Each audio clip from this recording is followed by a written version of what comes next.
आवर्तन परावर्तन म्हणजे निरोप समारंभ, विदाय समारंभ. गुरुकुलातनं विदाई निरोप देत होते. तुमच्याकडे काय म्हणतात आता वर्षा 10वीला करतात ना, सेंड ऑफ आहे ना. सेंड ऑफ म्हणजे याला आता घालवायचं. तर त्याचा करण्याचा पद्धत काय होता ऐकून घ्यायचं, फार सुंदर आहे. कसं करायला पाहिजे. विद्यार्थी सकाळी उठून अभ्यंग स्नान करायचं. अभ्यंग स्नान करून आला की गुरुजनांना वंदन करायचं, गुरुपूजन करायचं, गुरुजींचे पाद्यपूजन करायचं.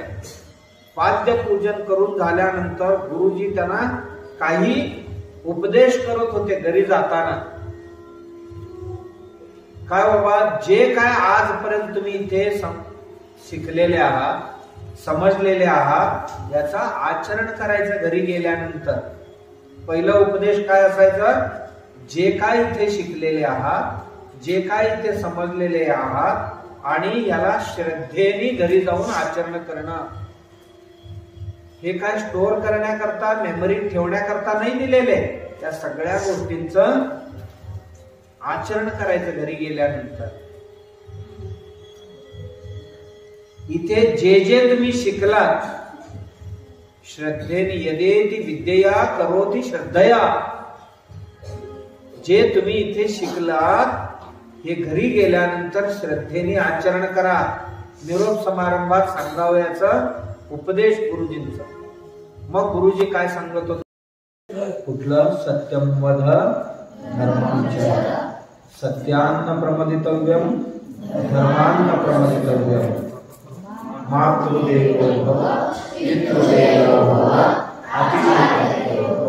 अतिथिदेवो भव, यान्यवद्यानि कर्माणि तानि सेवितव्यानि, नो इतराणि एषः उपदेशः एषः आदेशः एतत् अनुशासनम्. अर्थ काय बाबा याचा सांगितले का नाही. सत्यम वद धर्मं चर. हे बघा, इथे एवढी वर्ष तुम्ही शाळेत राहिला, गुरुकुलात राहिला, आता घरी चाललेले आहात, तर काय करावं, यदेति विद्यया करोति श्रद्धया. जे जे काय तुम्ही इथे जाणला, जे जे काय इथे शिकला गुरुकुलमध्ये, याच गोष्टींची आचरण करोति श्रद्धया, घरी गेल्यानंतर श्रद्धेने त्याचं आचरण करावं. कधी हीच अपेक्षा असते, तुम्ही ज्या शाळेत शिकताय आता, जे जे काही शिकता, गुरुजी ज्या काही गोष्टी तुम्हाला शिकवतात, त्या शिकल्यानंतर घरी जाऊन त्याचं आचरण करायचं असतं. करोति श्रद्धया. बरोबर. पुढचा काय सांगतात, सत्यान्न प्रमदितव्यम, सत्य बोलायला पाहिजे आणि चांगलं आचरण ठेवला पाहिजे. आणि दुसरं सत्यान्न प्रमदितव्यम, सत्य बोलण्यामध्ये कधीही प्रमाद करायचा नाही, चूक करायचा नाही. प्रमाद म्हणजे चूक, दोष. सत्यान ना प्रमदितव्यम, तुम्ही सत्य बोलण्यामध्ये कधीही मागे पडायचा नाही. धर्मान्न प्रमदितव्यम, धर्माचरण म्हणजे उत्तम आचरण, सदाचार करण्यामध्ये कुठलाही दोष ठेवायचा नाही. सत्य बोलण्यामध्ये कचरायचं नाही, दोष ठेवायचा नाही किंवा चूक करायचा नाही, आणि धर्माचरणामध्ये सुद्धा चूक करायचं नाही. मग बघा, तुम्हाला आराधना करायचंच असेल तर देवाची कोणत्या रूपात करावं, मातृदेवो भव. आई आहे ना घरातली, ती साक्षात माता आहे, साक्षात देव आहे. का 9 महिने तिने पोटात वाहिले, तुम्हाला तुमची सर्व सुखदुःख पाहिलेली आहे. तुम्हाला जे आवडतं तेच खाल्लेले आहे, तुम्हाला आवडत नाही ते खाल्लेले नाहीये. तुमच्या रक्षणासाठी तिनं इतकं कष्ट सोसलेले आहे. बाहेर आल्यानंतर सुद्धा वारा वादळ आले तर आपल्या कुशीत घेऊन वाऱ्याला वादळाला स्वतःची पाठ दिली पण तुम्हाला सुरक्षित ठेवली, बरोबर. आणि ऊन पडला तर ऊन पदर तुमच्यावर टाकून उन्हाच्या दिशेने आपली पाठ फिरून तुम्हाला सावलीत ठेवली त्यांनी.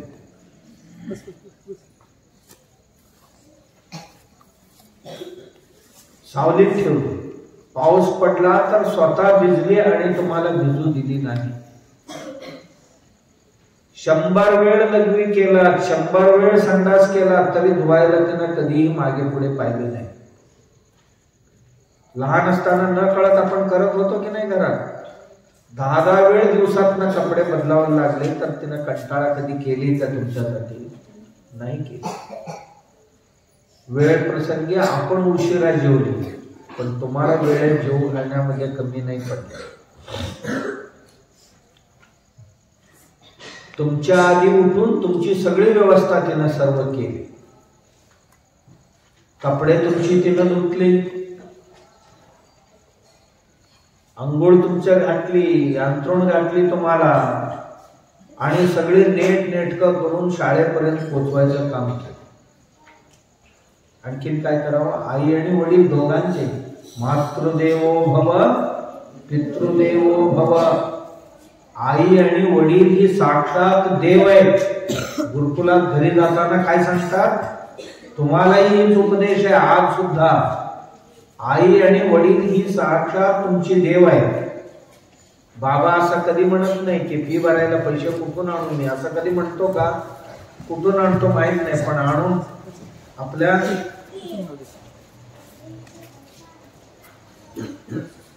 फी भरतो, कर्ज काढून आणतो, उसनवार आणतो, कोणाकडनं मागून आणतो, काय काय करतो, पण तुम्हाला कशालाही पैसे कमी पडू देत नाही. मग हे देव नाही तर दुसरं कोण करणार असे काम? तुम्ही काय दिलाय का त्यांना? आई बाबांना काय दिलाय का तुम्ही ऍडव्हान्स? आगाऊ काय दिलाय का त्यांना? काय काय दिलं? दिलेले नसताना तुमच्यासाठी करतात ना. वेळ प्रसंगी उपाशी झोपतील पण तुम्हाला कधी उपाशी ठेवत नाही. तुमच्या सगळ्या लाड त्यांनी पुरवलेले, तुम्ही जे जे हट्ट केला त्या सगळ्या गोष्टी तुमची पूर्ण केली. कोण करणार आहे? देवाशिवाय कोण करणार आहे?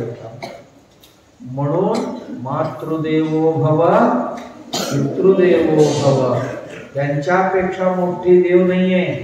यांना देव माना तुम्ही. हे कुठे शिकवतात? गुरुकुलात. कधी शिकवतात? आतापर्यंत शिकवलेले. घरी गेल्यानंतर देवाची उपासनाच करायचं असेल तर ध्यानात देव समजून उपासना करा. उपासना करायचं म्हणजे त्यांच्या कुठलंही वाक्य पडू द्यायचं नाही. आई वडिलांची उपासना, आई वडिलांची सेवा करायचं म्हणजे काय? आई वडिलांची सर्व अपेक्षा पूर्ण करणे. आई वडिलांना काही कमी पडणार नाही असं. कारण आता तुम्ही मोठे होऊन झाला, 15-16 वर्षांचे होत आलेले, 14 वर्षाचे झाला, 12 वर्षाचे, तुम्हाला समजते. आता समजते तर आता आई वडिलांचा एकही शब्द पडू द्यायचा नाही. हेच त्यांच्या प्रती आपली कृतज्ञता. त्यांनी आमच्यासाठी जे केलेले त्याचा प्रत्युपकार काय असेल, त्यांनी जेवढं केले तेवढं तरी आपण करू शकणार नाही. आम्ही आजारी पडलो, महिनाभर त्याने रात्र दिवस कधी झोप सुद्धा घेतली नाही आपल्या बाळाचा बदल होण्यासाठी. कधी झोपत नाही, असं बसूनच झोपत आलं.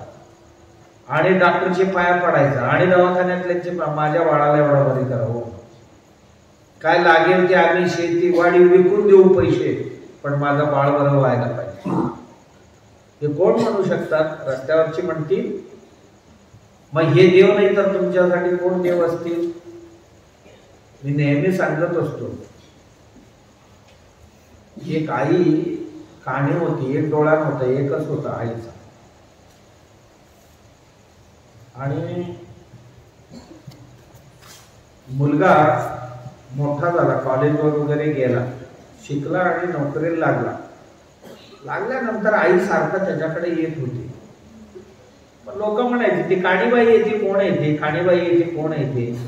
दिसायला बरं दिसत नव्हतं ना, एकच डोळा होता. तर ह्याला थोडासा अडचण वाटायला लागली.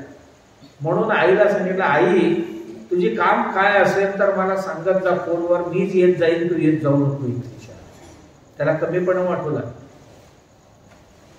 आपल्या आईची चेहरा बरोबर नाहीये आणि एक डोळ्याने काळी आहे, तर आपण लोकांना कसं सांगायचं. त्यापेक्षा आई तू येत जाऊ नको, मीच येतो म्हणा. आई म्हटली का बाबा. आई तू बस दिसायला बरं दिसत नाहीस का, एकच डोळे आहे तुझं. बाळा तू आयुष्यात एवढा मोठा झालास, तू एकदा तरी विचारला होतास का मला, माझं डोळं एकच का म्हणून विचारलं होतास का तू. नाही म्हणाला. जी डोळा एकच आहे ना, हे तुझ्यामुळे झालेले. का तू जेव्हा लहान होतास, वर्ष 1.5 वर्षांचा होतास, तेव्हा शीस पेन्सिल घेऊन खेळत होतास. खेळता खेळता शीस पेन्सिल डोळ्यात घातलास तुझं तू, आणि डोळा निखळून पडला. आणि जरासा मोठा झालास तेव्हा डॉक्टरना आम्ही विचारलं, डॉक्टर याचा डोळा येईल का हो, नाही तर आयुष्यभर माझं बाळ कुरूप दिसेल, याचा का उपचार करता येईल का. माणसांचं एकमेव इंद्रिय असं आहे की जन्माबरोबर जेवढं असते ते शेवटलाही तेवढंच असतं. डोळे नावाचा जो इंद्रिय आहे हे जन्मताना जेवढा आहे मरेपर्यंत त्याचा साईज सेम असते, ना लहान होत ना मोठी होत. डॉक्टर म्हणाले ह्याच्यासाठी कोणतरी डोळे दिली तर त्यांचे डोळे ह्याला लावता येईल आणि त्याला दिसायला लागेल, आणि जे डोळे देतील त्यांचं डोळं जाईल. आई म्हणाली माझंच देते ना म्हणा, माझ्या बाळ चांगलं दिसायला पाहिजे, आयुष्यभर कोणी त्याची हेटाळणी करता कामा नये. बाळा माझे डोळे काढून तुझ्या डोळ्यात बसवलं. आणि मला वाटलं माझ्या बाळाला डोळे दिली तर माझ्या बाळाच्या आयुष्यात माझं एक डोळं कायमचं राहील आणि एक डोळ्याने मी कायम माझ्या बाळाबरोबर राहील, म्हणून मी तुला दिले रे. तेव्हा माझं एक डोळे कायमचं गेलं, पण माझ्या बाळासाठी गेलं. आणि तुला अशा काण्या आईला, एक डोळ्याच्या आईला बघायला बरं वाटत नाही रे, पण मी तुझ्यासाठी ही डोळं दिली. कोण देतील? रस्त्यावरची माणसं. पैसे दिल्याने कोण डोळे मिळेल? नाही मिळत. चांगले कोण देतील? मेलेल्यांची मिळतील. जिवंत असणारे कोण डोळे देतील? डोळ्याची किंमत काय कमी आहे?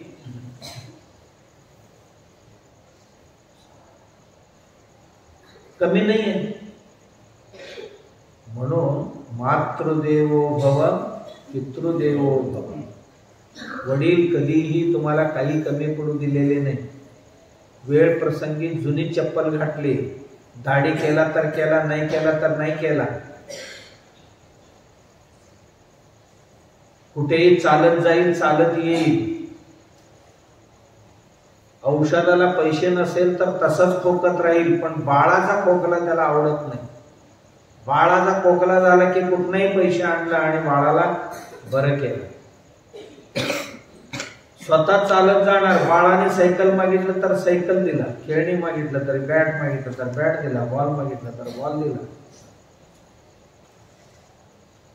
अमुकच कपडे पाहिजे म्हटले की ते कपडे दिला.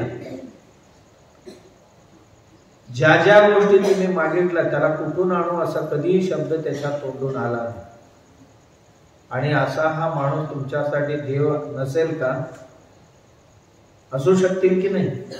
हे देवच आहेत साक्षात. मातृदेवो भव पितृ भव म्हणजे हो. भव म्हणजे काय? हो. आईच तुमची देव हो, वडीलच तुमची देव होऊ द्या असं माना तुम्ही. या व्यतिरिक्त त्यानं सांगितलं आचार्य देवो भव. तुम्हाला शाळेत विद्या देणारी जे गुरुजी आहेत ना, किंवा ज्या माताजी आहेत ना, त्या तुमची देव आहेत. का? बाबा ह्या परंपरेने आलेली विद्या तुम्हाला अचूक दिली सगळी. दिली तुम्हाला विद्या दिली. कोण देतात विद्या अशी? देत नाही. हे विद्या देणारी. आणि याशिवाय तुम्हाला कोण कोण काय काय शिकवतात ते सगळे गुरु. तुम्हाला शिलाई करायला शिकवले असतील तर तेही तुमची गुरु आहे. चप्पल बनवायला शिकवले असतील तर तेही तुमची गुरु आहे. स्वयंपाक करायला कोणतरी शिकवले असतील तर तेही तुमची गुरु. आणि कुठल्या गाडी घोडे मशीन चालवायला शिकवले असतील तर तेही गुरु आहेत. ज्यांच्याकडून जे शिकतो ते आमची गुरुस्थानी आहे. आणि हे गुरु देवतुल्य आहेत. गुरु कसे आहेत? देवतुल्य आहेत. गुरु आणि देव दोघेही आले समोर तर आधी कोणाचा पाया पडावा? गुरूंचा पाया पडावा. का? त्यांनी देव दाखवला. गुरु आणि देव दोघेही एकत्र झाले तर तुमच्या मनात संभ्रम निर्माण होईल. आधी कोणाचा पाया पडूया? निसंशय कबीर सांगतात आधी गुरूंचा पाया पडा. का? देव सुद्धा त्यांनीच दाखवले तुम्हाला, हे देव आहेत म्हणून. तुम्हाला देवाबद्दल काही माहित नव्हतं म्हणून गुरूंची पाया पडा. गुरुनी जी विद्या दिली ती दुसरं कोणी देऊ शकत नाही. आयुष्यात कधीही गुरुजनांच्या प्रती निंदा करणं, अनादर दाखवणं, कमीपणा दाखवणं, गुरुजनांना कमी लेखणं हे महाअपराध आहे. महाअपराध आहे. कोणी असो तुमच्या जीवनात, ज्यांच्याकडून जे शिकला ते गुरु आहे. हा गुरु आध्यात्मिक गुरु एक आहे आणि लौकिक सांसारिक प्रापंचिक गुरु एक आहे. प्रपंचात जे ज्यांच्याकडून शिकतो ते आमचे प्रापंचिक गुरु आहेत. लौकिक गुरु आहेत आमचे. आध्यात्मिक म्हणजे पारलौकिक गुरु जे अध्यात्माची उपदेश करणारे आहेत ते आध्यात्मिक गुरु आहेत. या दोघांच्याही बाबतीत तुमच्या मनात कधीही अनादर येऊ, त्यांना कधीही कमी लेखू नये. म्हणून सांगतात की यांना देव माना तुम्ही. काही अपेक्षा तुमच्याकडून न करता तुम्हाला विद्या दिलेली आहे. जी विद्या एवढी दिलेली आहे की मरेपर्यंत तुमच्या उपयोगाला येईल एवढी विद्या दिलेली आहे. जे ट्रिक्स तुम्हाला दिलेले आहे ते मरेपर्यंत कामाला येतील अशी दिलेली आहे. मग ते गणित असेल, ती भाषा विषय असेल, ती विज्ञान असेल, किंवा जी इतिहास असेल, जी भूगोल असेल, की पर्यावरणशास्त्र असेल, पशुशास्त्र असेल, प्राणीशास्त्र असेल, खनिजशास्त्र असेल, जे काय दिलेले त्याला तोड नाही. आणि तेही त्यांच्याकडे काय आहे त्यापेक्षा ते तुमच्या स्तरावर येऊन तुम्हाला दिले. तुम्ही छोटे आहेत तर ते छोटी छोटी घास करून बनवले.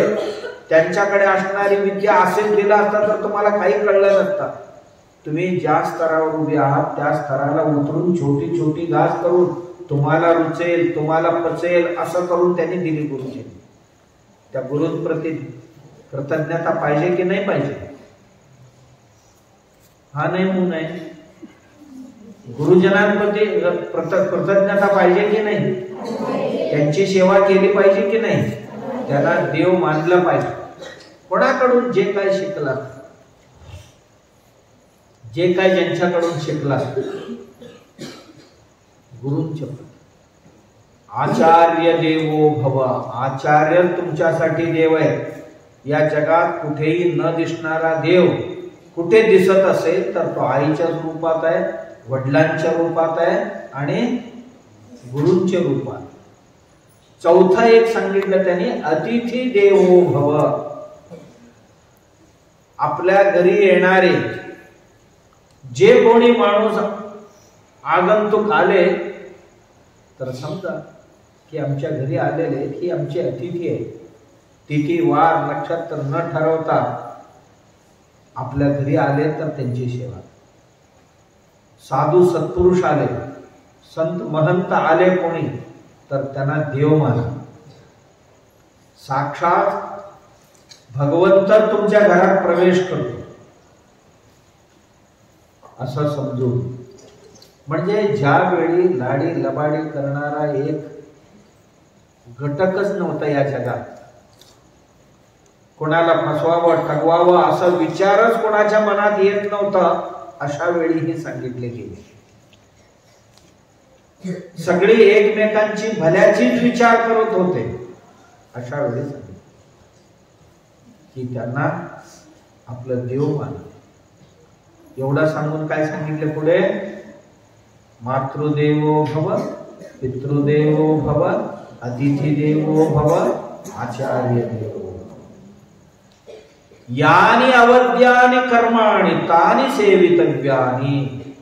बाबा आयुष्यात करायचं आहे ना संसार, तुम्हाला व्यवहार करायचा आहे ना, अशी कार्य करा की जे कार्य निंदनीय नाही आहे. अवद्यानि कर्माणि, कोणी हे चुकीचे केलास तो असं म्हणता कामा नाही. अनिंदनीय कार्य कर. तुम्ही केलेले कार्याची कोणी निंदा करता कामा नाही. हे असं बोलायला नाही पाहिजे होतं, असं कोणी म्हणू नये. असं करायला नाही पाहिजे होतं असं म्हणू नये कोणी. अशी कार्य करा. अशी कार्य कुठले कुठले बाबा सांगा बघू. कोणी निंदा करू नये, कोणी चुकीचे म्हणू नये, अशीच कार्य करत. यानी अवद्यानि कर्माणि तानि सेवितव्यानि. जे कार्य अनिंदनीय आहेत, प्रशंसनीय आहेत, अशीच कामं करत जावं आयुष्यात. आयुष्यात काहीतरी करायचं आहे ना, करताना कोणीही असं म्हणू नये की हे फार चुकीचे केलं, फार वाईट केलं असते, असं म्हणू नये. चांगले काम करत जा. चांगले म्हणजे जे तुझ्याही हिताचे आहेत आणि इतरांच्याही हिताचे आहेत, अशीच कामं करत. अशी कामं कुठली कुठली कोण सांगणार? काय माहितीये? माहित नाही. चांगले कामं कुठले कुठले झाले? पहिल्या दुसऱ्या दिवशी चर्चा झालेली आहे. रस्त्यावर थुंकू नये. स्वतःचे काम स्वतः करावं. स्वतःचे काम स्वतः केले तर कोण तुमची निंदा करतील का? रस्त्यावर कचरा टाकू नये. टाकले तर अरे एवढ्या शिकलेले सावरलेले शहाणा रस्ता घाण करून गेला मूर्ख, असं कोण म्हणू नये. मोठ्यांचा आदर करावा. मोठ्यांचा अनादर केला तर काय म्हणतील? बाबा आजच मी वाचून आलो आता सकाळी. विमल शूटिंग माहितीये तुम्हाला? कपडे घालताय विमल शूटिंग. त्याचा विजयपथ सिंघानिया नावाचा मालक होता. काय नाव त्यांचं? त्यांचं नाव विजयपथ सिंघानिया. किती कोटीचे? 11,000 कोटीचा मालक. अरे आम्हाला कोटी म्हणजे आकडे लागत नाही, बघायला मिळत नाही. आपल्याला 2 लाख 5 लाख 10 लाख म्हणजे शेंडी दांडी झाली. आणि हा मालक कितीचा आहे? 11,000 कोटीचा, विमल शूटिंगचा. त्यांच्या मुलाला बघा, मुलगा तारुण्यात आल्याबरोबर मुलाला सगळे आपले आस्ती त्यांच्या नावावर करून टाकले. का? विश्वास होता आपला मुलगा आपल्याला बघेल. तो मुलगा आपला दुर्गुण दाखवायला सुरुवात केला. काही दिवसातच 11,000 कोटीची संपत्ती कमवून बाळाच्या हातात देणारा बाबाला आईला वृद्धाश्रमात टाकला. हा सिंघानियांचा मुलगा. आणि 4-5 वर्ष झाले नाही तोपर्यंत काल त्यांनी आपली बायको आणि 2 मुली त्यांना सुद्धा घराबाहेर काढलं. त्यांना सुद्धा घराबाहेर काढलं. म्हणजे काय कुसंस्कार कुठून घेतला असेल? कुठून घेतलाय? काय पोरगा म्हणावं याला?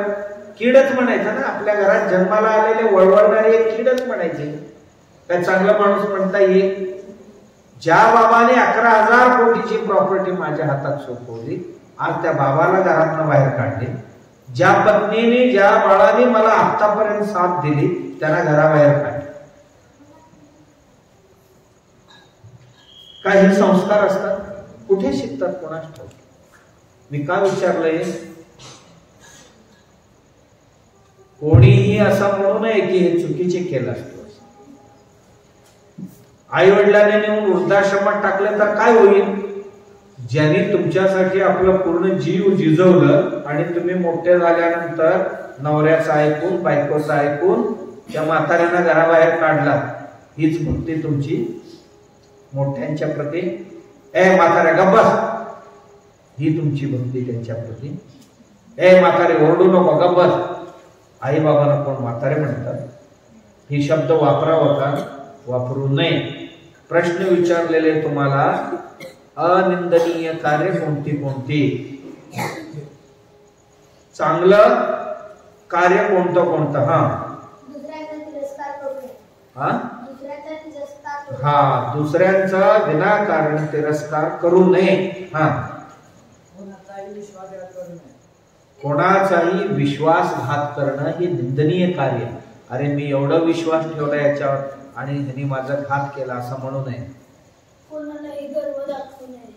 कोणालाही आपला मस्ती, आपली गर्व, घमेंडी दाखवू नये. काय कारण आहे त्याचं दाखवायची? सगळ्यांशी प्रामाणिकपणे राहायचं. सगळ्यांशी काय करायचं? प्रामाणिकपणे राहायचं. जिथपर्यंत शक्य आहे बाबा आमच्या हातून जेवढा होईल तेवढा मदत करायचा. कोणाच्या रस्त्यावर धोंडा घालू नये. कोणाचा रस्त्यात कंटक बनवू नये. कधीही पुरुष असो महिला असो कोणावरही अत्याचार करू नये. हा हा, झाडं तोडू नये. का तोडताय बाबा? काय गरज आहे का? तुम्ही काय पाणी घातलंय का ना? त्यांच्या त्यांनी उठलेले आहेत, सावली देत आहेत, वारं देत आहेत, सगळे देत आहेत, त्यांना का तोडावं? हा, पैशाचा गर्व करू नये. आई वडिलांप्रती म्हणा, घरातल्या गावातल्या कोणाप्रतीही अपशब्द वापरू नये. हे निंदनीय कार्य. हा हा हा, असत्य कथन कधी करायचं नाही. हा हा हा, आपल्या जीवनात जे जे शब्द दिलेले असतो ना, दिलेले शब्द पाळण्याचा प्रयत्न करायचा. मग ते वेळेचा असो नाहीतर कामाचा असो. हा,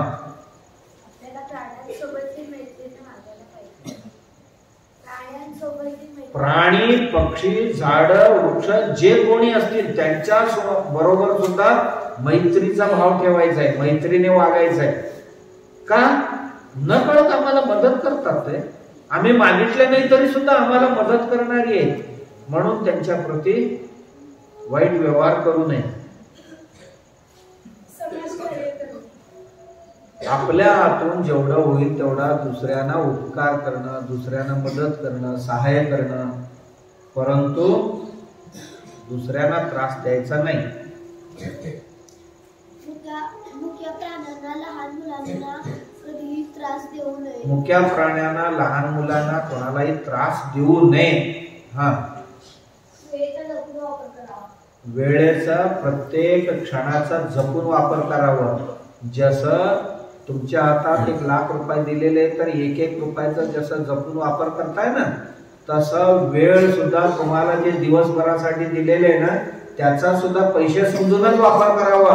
व्यर्थ घालवू नये. माझा उपदेश आहे तुमच्यासाठी.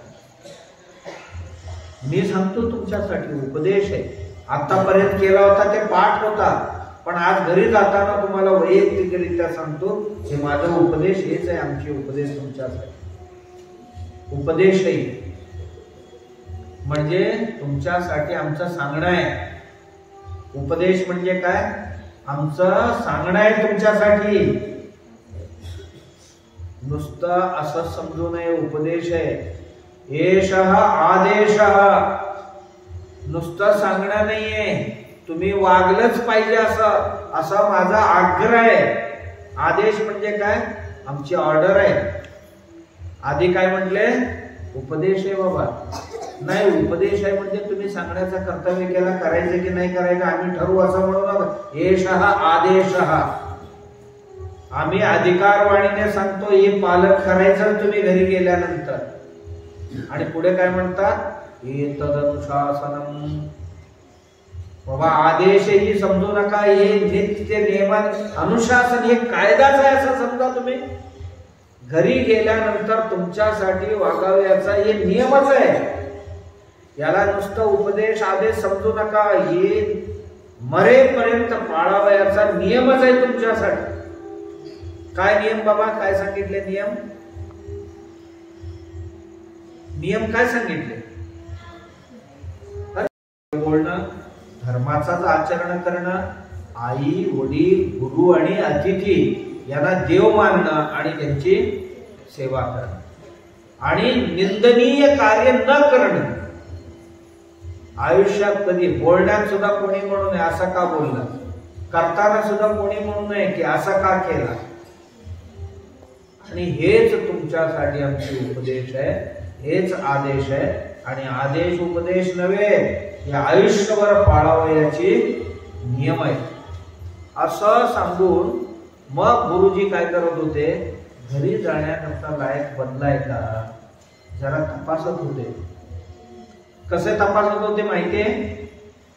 कोणाला तरी सांगायचं, जरा भीती घालून बघतात. गुरुजीने मुद्दामच सांगायचे एखाद्याला, त्याला जरा भीती घाल, म्हणजे त्याच्यात धाडस आलेले की नाही याची तपासणी करत. एखाद्या माणसाला मुद्दामच काहीतरी त्याला करायला सांगायचं, त्याच्यात संयम आहे की नाही याची तपासणी करत. नदी स्नानावर गेलाय, अंघोळ करून येताना वाटेत कोणाला तरी सांगायचं त्याच्या अंगावर कचरा टाकचा. मुखाट्याने जाऊन परत अंघोळ करून आला तर की कचरा टाकणाऱ्याला जर हे डोळे फुटलेत का रे तुझे, दिसत नाही का माणसा, असं म्हटले की ते म्हणत होते की ह्याच्याकडे अजून राग गेलेले नाही, अजून ह्याच्याकडे संयम आलेले नाही. मग तू आणखीन एक 6 महिने राबाळा म्हणत होते, 6 महिने राहा, कारण तुझ्यात हे गुण आलेले नाही. कुठे गेला, येताना अरुंद रस्ता जिथे आहे त्या अरुंद रस्त्यावर काट्या टाकायचा, काटेरी शिरी टाकायचं, झाडं तोडायचं, काटे टाकायचं त्या रस्त्यावर. मग गुरुजी कुठेतरी लांबून ते पाहत राहायचे. येताना बाबा ही सगळी विद्यार्थी कशी येतात, मग एक जण म्हणतो अरे रस्त्यावर काटेच टाकले म्हणून शिव्या घालत राहणार, कोण मूर्खानी केले असेल, नालायकानी केला असेल, रस्त्यावर असं काटे टाकायचं असते का, असं म्हणत म्हणत म्हणत असं बाजूने रस्ता करून येणार. काय करणार, असं बाजूने येणार. दुसरं म्हणणार बाजूने का बाबा, याच्यावरच एक मोठं दगड ठेवले आणि दगडावर पाय ठेवून पार करतो. तिसरं म्हणणार नाही रे, जरा बाजूला सरकवूया, नुसतं जरासा बाजूला सरकून आपल्याला जेवढा पाहिजे तेवढाच रस्ता बनवा. चौथा एक मुलगा होता, तो काय केला, नाही नाही एवढंच कसं, याकच उचलून बाजूला ठेवूया, रस्ता मोकळा करूया. आणि 5वा एक होता, तो म्हटला झडलेले जे काही काटे आहेत त्यात एक झाडू, म्हणजे तिथल्याच एक झाडाचं हे घेतलं वाळलेलं आणि सगळे झाडून काढलं आणि एका बाजूला लावला आणि मग चालत गेला. गुरुजींनी घरी जायला आदेश कोणा किती लोकांना दिले असतील या, कोणाला? जो 4था आणि 5वा होता त्यांनाच फक्त घरी जा म्हटले, बाकीच्यांना म्हटले तुम्हाला अजूनही समाजात कसं वागावं, तुमच्याकडे अजूनही संवेदनशीलता आलेली नाहीये. तुम्हाला ज्या अडचणी येतात त्याच अडचणी दुसऱ्यांना येतात, तुमच्या अडचणीत तुम्हाला अजून नीट दूर करता येत नाही. अडचणी टाळायचा प्रयत्न करता, टाळून असा बाजूला राहायचा प्रयत्न करता नाही, त्या अडचणी दूर करायला शिकायचं, दूर करून पुढे जायचं. गुरुजी अशा पद्धतीने प्रत्येकाची परीक्षा करतात, करून मग सगळ्या ह्याच्यात पास झाले, जा आता घरी जा. मग तिथनं घरी यायची. याला समावर्तन विधी म्हणत होते. काय म्हणत होते? समावर्तन. संस्कार आहे, 16 संस्कार विसरून चालणार नाही. 16 संस्कारातलं हे समावर्तन संस्कार. आणि ह्याच्यानंतर कुठलं?